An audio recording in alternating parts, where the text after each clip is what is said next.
Good morning, all. It's really, really nice to be back here and seeing some familiar faces. And I was just thinking, was Brianna even born when we were here? I'm her older sisters. So some of you know me, but I'd like to introduce you to the others who do not. I'm Denise Bartel, and I'm from a farm near Lanigan. My husband and I have 2 children. Our son and his family live on the same yard as us, and we work together on the farm. And our daughter and her family live in Winnipeg. John and I are blessed with 6 grandchildren. I have recently retired from working as a full-time nurse in the local hospital. Our farm has cattle, pigs, chickens, and a market garden. We are fortunate that we can produce a great deal of the food we eat on our farm.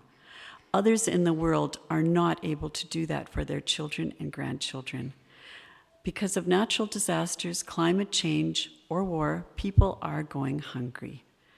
I wanted to go to the Canadian Foodgrains Bank learning tour to understand what the Foodgrains Bank is doing and how they are making a difference in food security for the world.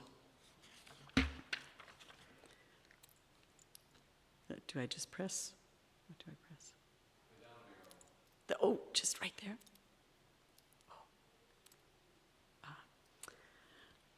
In November of 2023, I traveled to Malawi on a Foodgrains Bank tour. The country is called the Warm Heart of Africa. Before I looked it up, I did not realize that Malawi had been hit by a cyclone Freddy earlier in the year. I had not heard about the crops destroyed, the livestock killed, or about lives lost. And I certainly had not heard about the cyclone named Anna that had hit them in the year before as well.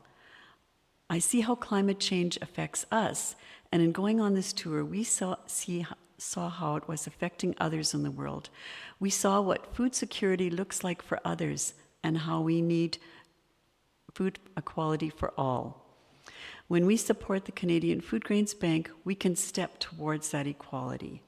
In 1 John 3:17-18, it says, "If anyone has material possessions and sees another in need, but has no pity for them, how can the love of God be in them? Let us not love with words or tongue, but with actions and in truth." The Canadian Foodgrains Bank works in conjunction with locally based organizations to meet emergency food needs and achieve long-term solutions to end global hunger. The Canadian Foodgrains Bank is a partnership of 15 Canadian churches and church-based agencies representing 30 different denominations. Malawi is a landlocked country surrounded by Zambia, Tanzania, and Mozambique. It is long and narrow with Lake Malawi going partially down one side. We traveled in the southern part of the country, going to the areas around Lilongwe, Mangochi, Mulanje, Chikwawa, and Blantyre. It is a fifth of the size of Saskatchewan, but with a population of 20 million. The list changes from time to time, but at the moment, it is the 8th poorest country in the world.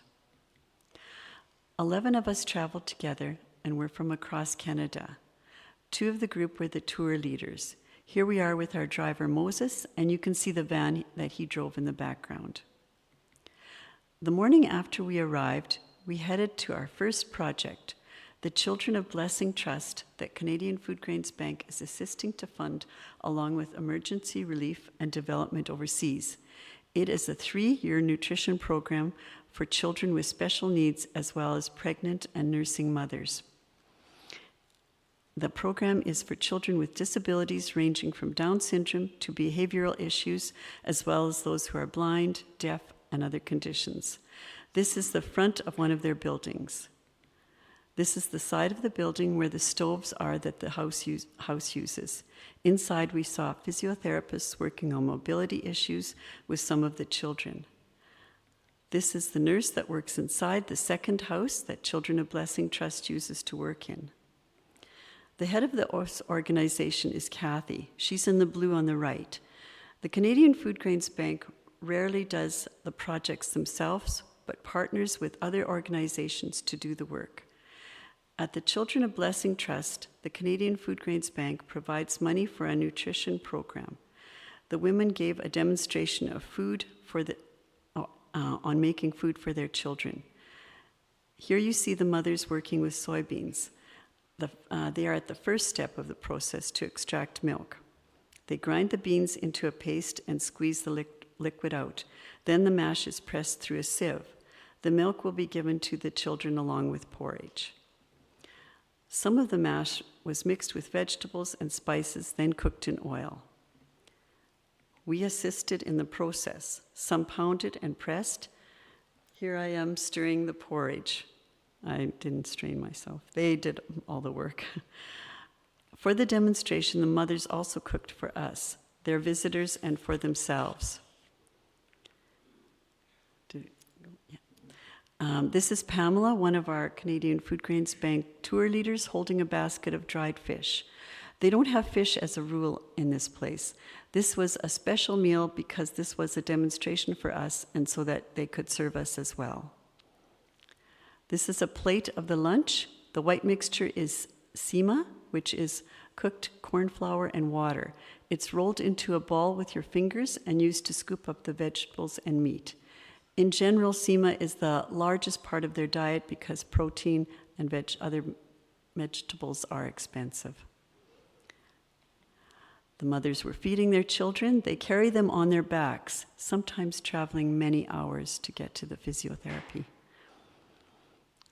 The other part of the nutrition program was weighing the children and doing measurements to assist for malnutrition. If the children are malnourished, extra porridge is sent home with them along with the soy milk that was made. Children of Blessing Trust has several outreach centers as many families are unable to travel the distance to the main center. Here we are with Kathy watching the children get physio and singing the alphabet. We made more soy porridge over a fire and fed all the children, then sent bags home with them. Here a teenage boy biked 2 hours to bring his young sister to the outreach program. The next day, we stopped at the mausoleum of Dr. Kamuzu Banda, who was the first president of Malawi. He was the prime minister in a one-party state under the Malawi Congress Party. British colonial rule was established in 1891, and a nationalist movement started between the world wars, and after violent uprisings against the British, Dr. Banda negotiated independence. Then it was off to Adwiza Orphanage and School, which is another outreach partner of the Children of Blessing Trust. They grow a lot of the food they use on the site because they are able to do some irrigation of their gardens. Their water was limited because of the refill rate. You can see the maize has been planted at different times because of that access to water. The gardeners beside the well, or as they call it, a borehole that supplies the orphanage and the garden. This is the implement that we saw being used in all the fields. I really like the feature that it kept upright when not in use. I could use that in my gardens too. After touring the grounds and the gardens, we watched the staff from Canadian Children of Blessing Trust nutrition program again weigh the babies and observe their physical condition. All the measurements are recorded and compared to past results. The mothers here were also given bags of supplement for the coming week. Ground up maize drying on a tarp. At the orphanage, they did not wait for the corn to dry on the cob as we saw elsewhere. Here the cobs were fermented, then ground and dried in the sun. Many houses were damaged in the cyclones. We saw piles of bricks ready to be used for repairing or reconstruction when people have enough funds for rebuilding. Bricks are made by mixing mud and water. Concrete powder is too expensive for most to use. The mud is put into a mold and then flipped out in the sun to dry. Once the bricks were dry enough to be handled, they were put in a kiln to be baked for a week. This uses a lot of wood, which is one of the things that contributes to deforestation.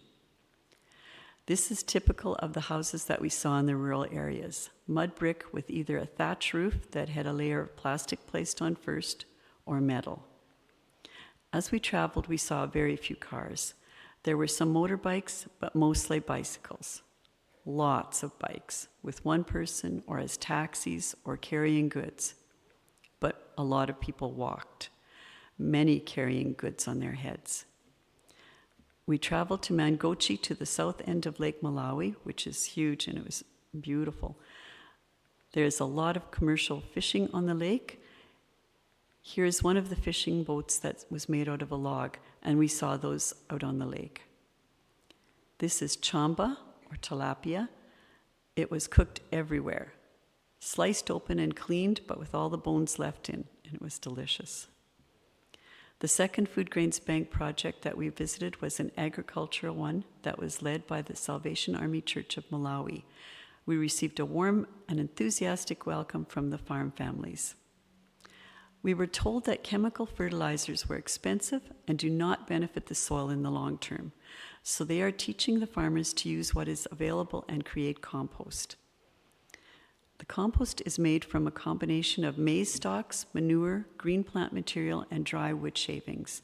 This is soaked with water to start the composting. They turn the compost pile every 4 days for 8 weeks, then it's ready to be used. Salvation Army workers on the site, as well as headmen from the village. The villages are led by headmen who inherit the title. With their help, the Salvation Army had been able to convince the farmers to try new growing methods. Here's a field with farmers and the headmen. We were there a month or so before they would typically plant, so they had set this field up just as a demo. They showed the techniques they used, including mulch to retain moisture and keep out weeds. They couldn't leave this mulch on the field because their livestock forages for food. They don't have fenced pasture land. This is the woman farmer. The women have not always been treated as equal partners in decision making, but that attitude is slowly changing with education. This is a field prepared for planting in the traditional way with raised rows.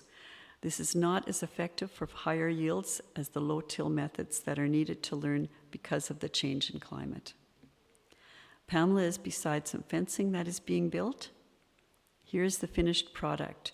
We did see fencing made of brick and even a few of concrete or tin. That was in the cities though, but in the rural areas it was mainly long grass like this or some branches. Another part of the program was providing goats to households that were headed by women and those who had taken in orphans or had disabled persons. They received 4 goats, 1 male and 3 female. This is Chrissy Stacchio. She was one of the recipients. As part of the process, they take training on how to care for the goats and build a pen for them. The pen is elevated for 2 reasons. It makes it easier to collect the droppings that fall and will be used for compost, and because there is the threat of hyenas. The hyenas are heavy in the back haunches, so they cannot stand on their hind legs to get at the goats in the pen if the pens are elevated. Since Chrissy has obtained the goats, she has been able to pass on 4 and sell some to pay for her children's school fees and still has breeding stock left. This is the chicken coop in Chrissy's yard with a door made of the woven branches.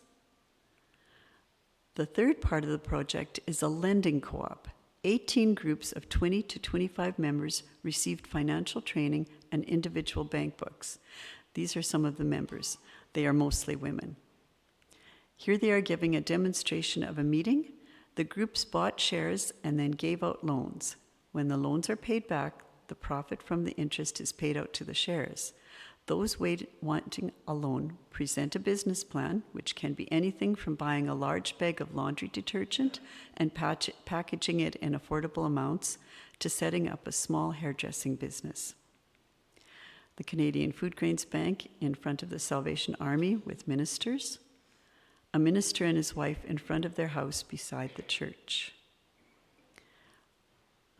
Our meal of chamba, nasima, and vegetables was prepared outside the back of the church.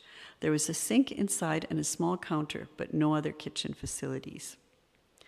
It was typical to see small shops along the roadsides.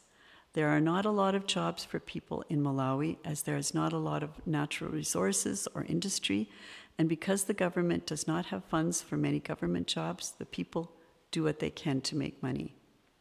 This is one with a few dishes for sale. We saw some plant nurseries along the road. Here vegetables are spread out. Some had shade, but others were in the hot sun. It was 42 degrees for part of the time we were there. They were all waiting for the rains to start. Here strips of rubber from old tires are hanging up, and some are on the right, are lying on the ground. There is so little waste in Malawi. We never saw a garbage dump. The government of Malawi has a tree planting program. We saw many places where the trees were protected by circles of bricks or woven reeds like they have here, again because of foraging animals. A field prepared for corn seeding and one for beans. We only saw a few large production barns for chicken and dairy, and I saw only one small tractor while we were there. The fields are all worked by hand. Mount Malonji is the highest point in the country. In Malonji, Canadian Foodgrains Bank partners with Churches Action in Relief and Development, which is made up of 21 member churches in Malawi and was started in the mid-1980s as an association of churches in response to refugees from the Mozambique Civil War. But it was formalized as an organization when they saw the ongoing needs in Malawi. We received another warm welcome. People were registered, and 2,500 of the hardest hit households received 2 payments of $40 and one of $60. The $40 bought 25 kilograms of maize, which had to last an average family of 5 for a month. This is unimaginable to us. It is 200 grams of food a day. The $60 payment was to pay for seed for the upcoming planting season. It would still be 90 to 120 days for the maize to grow to maturity. We are at an agricultural extension office, and the tables are set up with us sitting behind to assist in giving out the money envelopes. We assumed that if there were low wages, that the price of goods would be low as well. But that was not the case. Apples were $2 a pound, eggs were $3 a dozen, and gas was over $2 a liter. This is one of the ledger books that had the names in them. People were called and the names checked. There were more hugs and dancing as we returned to the van. We drove past this spot in the Thesila River several times. We saw the washing of clothes and children swimming. But we saw a lot of dry riverbeds as we traveled. Most of the cooking is done over open fires, mostly with wood and charcoal. Charcoal is produced by burning wood at a low enough intensity that it does not turn to ash. This is done by starting the fire and then putting a thick layer of mulch over it, then setting the logs on top and covering it with dirt. This will smolder for a few days before it is ready. We saw bags like these being sold in many places along the road. Both men and women carry goods on their heads. We saw cattle and goats grazing beside the roads and in the fields. They were generally being herded by someone who took care of a few people's animals. A unique thing we did was a homestay. We were very fortunate to be placed with a farmer and work alongside them. The farmer that I was paired with was Famia. She's the one in the blue patterned dress. I don't know if you can see her quite. And around her are mostly her extended family who live in the surrounding houses. They all came out to greet us when we arrived. I was very happy that her English was really good. Here I am standing with Famia's mother, Agnes, who was in the white blouse, and one of her aunts. Famia took me to meet her friends. Here they are playing Mancala, and here the women are visiting after closing a shop. We went to pay our respects to a head man of the village who took us to the bridge that had been destroyed in the cyclone. Bathing was done with a basin in the wash house. The toilet is a hole in the ground of the latrine or outhouse. There was no power or plumbing in the area. Malawi only has a power capacity of 362 megavolts. This is for 20 million people. To put that in perspective, that is about 10% of Saskatchewan's power, which has 1 million people. Famia had prepared sima and an eggplant dish. They did not use any eating utensils, so they washed their hands a lot. Oh, sorry. I forgot to, I pressed the wrong thing. That's the, pardon me, that's the outhouse. That's the meal she prepared for us. The best eggplant I've ever eaten, and I like eggplant. Famia had no meat. Famia and her mother have had to sell or eat their chickens. Many people had to sell livestock to pay for home repairs or food, and selling livestock is a great setback. The next morning, we set to work early before the heat of the day. First, we pumped water into buckets at the borehole or well. This is Famia's house being slowly rebuilt as her and her mother have funds. Her father died a few years ago, and her partner left around that same time. Her younger brothers are working in another village and sending money when they can.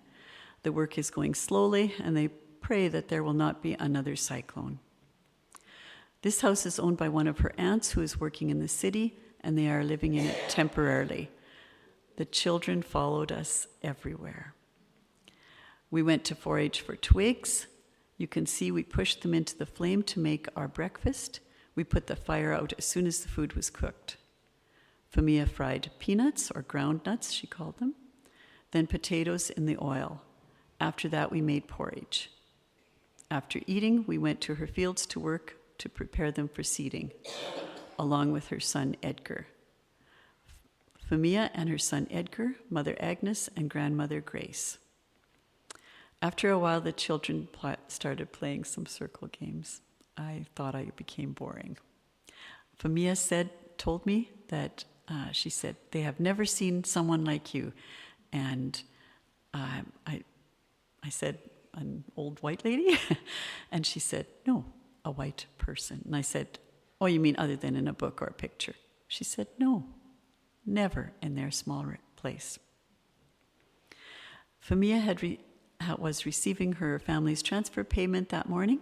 We walked to the village office with others, and she showed her identity card and put her thumbprint on the ledger book and was handed her cash envelope. Walking back, we stopped at the maize mill where Famia, along with all the villagers, bring their corn to be ground into corn flour. As we traveled between sites, we would stop to buy fruit: watermelon, mangoes, jackfruit, bananas. We were in charge of the service at the Church of Central Africa Presbyterian. It was the English service, and it was the second of 3. Church starts early because of the heat. The second one was at 7:30. This is one of the 3 choirs that sang at the church. On our way to the next project, we stopped at a tea plantation. The tea plantations are foreign-owned and date back to colonial rule. Workers are often not paid a living wage, and when there are protests, the owners fire them.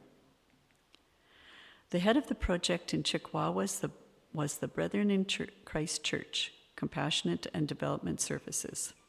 This is a small organization that was started with the assistance of Mennonite Central Committee and the Canadian Foodgrains Bank. Their goals are to promote the use of conservation agricultural farming techniques that promote soil cover, crop diversification, and minimal soil disturbance, as well as providing efficient cook stoves that reduce the amount of fuel needed, and gender sessions that address the challenges women face. The Chikwawa area has a shorter growing season, so more sorghum than maize is grown for eating. They also grow sesame seeds as a cash crop and cowpeas for eating. Part of the project here was to help the farmers obtain a better price for their product by marketing it together. This is Tenisio and Patricia Bello. They are one of the lead farmers who after training would show others their increased yields and teach them the new practices. They were able to show Alice these practices in the next field over. Alice Mufunga is a widow with teenage sons who work with her. They both showed us the method of no-till and use of compost that they were taught and now use. This is the corral in Patricia and Denisio's farmyard for their cattle. Patricia in her 2-room house showing bags of food and seed. Because of the gender equality classes, she has more influence on the decision-making process on their farm. We were told that some families are even putting the land in both partners' names. Patricia and I are in front of the chicken coop. You can see the crop cover used to make compost stored on the roof to keep it away from the goats. They have an enclosure that is being used to grow some garden plants as well as being used as a tree nursery. They are growing thorn trees to be put around their crops so the free grazing animals and goats will not eat the crop or the crop cover. The coordinators of the project have encouraged the participants to make a 5-year goal plan. Because of the increased yields, Patricia and Denisio have been able to reach a vision goal of paying school fees and buying a bed. Alice's family is seen here showing their goal sheet. This is on Alice Mufunga's yard. Standing with her are 2 sons, her daughter-in-law, and grandchildren. They are holding their visioning board. The visioning board shows their 5-year goals. The project team took the skills and assets of the family and had them plan out what they hoped for the future and to think about any obstacles and how to deal with them. Alice keeps her crop cover protected up in the tree. We at first thought it was a tree house, but we saw no play structures or anything like that. Using this simple stove means cutting wood usage by half, which means a saving of time and effort and reduces deforestation. The afternoon was spent in the church. We met with village and church leaders and attended a full service. There was dancing before the scripture and sermon, and it truly was a joyful noise to the Lord. This is a 3-string guitar made by the boy playing it. The group he was with sang and played for us. They made us a feast and fed all the children outside after we ate. We had chicken, goat, chopped okra, whole okra, corn flour sima, millet sima, rice, sorghum sima, cowpea fritters, banana fritters, groundnuts, and our potatoes, what we just call potatoes, they call Irish potatoes. We had Irish potatoes, green beans, cooked bean leaves, cooked squash leaves, mango, and banana cake. We were torn because this would have been a great sacrifice for them.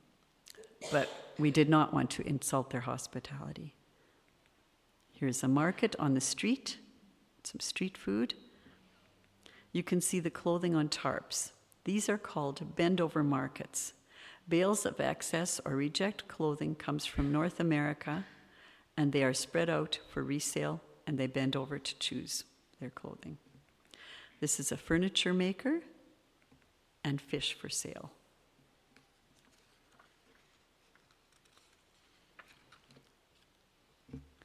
Here are stoves and brooms. I felt that the shirt that this woman was wearing summed up the trip. It says, "Create a world where no child goes to bed hungry." The problem of world hunger can be solved. The world is able to produce enough to feed everyone on earth, yet 3 billion people cannot afford a healthy diet. Psalm 21:1 states, "The earth is the Lord's and everything in it." The Bible puts emphasis on respect for the land, and the Canadian Foodgrains Bank is honoring theology by working for food equity as we understand how this impacts others in the world. Food justice is achieved when everyone has fair access to nutritious food and to be able to produce food using sustainable practices. The Canadian Foodgrains Bank has 4 important principles: learning, which we are doing, advocating, giving, and prayer. And their motto is a Christian response to hunger. In Micah 6:9, it says, God has shown you, O man, what is good. And what does the Lord require of you? To act justly and to love mercy. We all know that we need to do more about food security and food aid, and we are called to action. By supporting Canadian Foodgrains Bank, I found out our donations really do make a difference. They are making sure that people are fed, and the longer-term agricultural and education projects will have a lasting impact on the lives of the recipients and the wider community. I'd like to end with prayer. We pray for all to have equal access to the fruits of creation, for all communities and nations to find sustenance in the food and water God has given us. Inspire us to use the riches of food with wisdom to ensure that it is shared by all, and inspire us with openness to listen to those most affected by climate change and act with courage and wisdom so that our common home may be healed and restored, so all may be fed. Amen.